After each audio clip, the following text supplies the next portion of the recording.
Yo, what's good, everybody? I just wanted to share this with you guys because I was doing my devotion and this was on my mind. Um, I was thinking about a scripture in Hebrews and actually listening to a recording about a scripture in Hebrews. I think it was chapter 12 or chapter 11. I can't remember. Somebody, you know, remind me in the comments below if you know exactly which chapter it was. I'll look it up after. But it was talking about looking unto Jesus, the author and finisher of our faith, and it was just saying, that because of the joy that was set before Christ, that he endured the cross, despising the shame, you know. And it was just an encouraging passage. We always talk about, what would Jesus do and trying to live like Christ and all of that stuff. And realizing that as a Christian, I know that there's a theology out there that talks about, all of your problems will be solved when you give your life to Christ, pretty much, right? That's a debate, right? To bring people into the fold or to cause them to be Christians is that, oh, you have a bad life. If you give your life to Christ, you'll have like a perfect life. You'll be squeaky clean. Nothing wrong will ever happen. And I know that we don't think about it that way, but sometimes that's the way it comes across. And it's so false. It's so untrue. Life happens. We live in a fallen world. We are fallen people, but for Christ and what his sacrifice, we did live a redemptive life, a new life. We're dead to sin and all of those things, but we still live in this world, right? And things will happen, things that are discouraging, things that are seemingly unfair, things that we don't understand, things that we have to cry out to Christ about, cry out to God about. And the reality is this: one of the what I find to be the hardest things living as a Christian is the life of loneliness. We don't really talk about that too much, but the reality is that we give up so much. And when I say that, I mean in comparison to what we gain, it's nothing.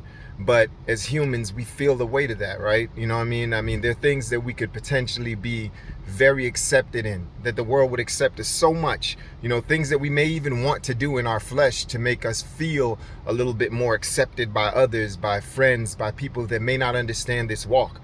You know what I mean? And what it means to us to give up and carry our cross and to deny certain things, to have hard conversations with people about our faith and about what we believe and what we don't believe. And I'm not talking about being judgmental. I'm just talking about standing up for the gospel, standing up for truth, standing up for what is righteous, right?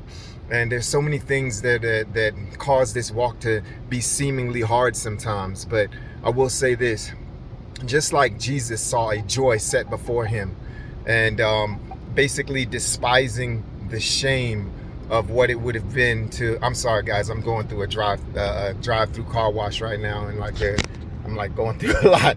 But Jesus didn't. He did. It wasn't like the cross was an easy task for him. I know surely he was God, but he was also man, and this was not something that he was like, yeah, I'm gonna go die on the cross. You know what I'm saying? Just like there are times where we're not like, yeah, I'm going to put myself in a position where people can reject me and hate me and talk about me. I mean, that's not something that I readily be like, yo, I want to do that. That's what I signed up for. But the reality is this: for the joy that's set before me, for the things that God has promised, for the promise that we're living for in this life, and even for just Christ in general, for the relationship that we enjoy in him, man, this stuff is so much more than the rejection that we face. Sorry, that beating is the things beating on the car, but the rejection is it's worth it, even though it doesn't feel like it sometimes, even though it's hard sometimes, even though you feel like, man, it could be so much easier to be accepted. There's so many things that people that don't understand would, and I know I'm beating this to the ground, but what I just wanted to say is that it's worth it. For anybody out there that's struggling, that feels lonely right now, that feels like, man, I could have had, this relationship or that relationship if it were not for the fact that I'm standing for the things of God. I could have been accepted by these people. I don't have to feel this way or be this way. Don't bow. This is your showing of loyalty, your love for God. God will reward it. It's a beautiful thing. I'm just encouraging you to stand strong if you can still hear me here. And I'm signing off right now, but I just want to encourage anybody out there that's struggling with feelings of rejection or loneliness right now. God is faithful. He is true. His word is true, and he will not leave you or forsake you. Read his word. Be encouraged by his word. Everything else points the opposite way. You have to spend time in God daily. so that you can feel encouraged about this walk that you're walking. So I just wanted to thank you guys for your time. Tell you guys have a happy Saturday. Talk to y'all later. Peace.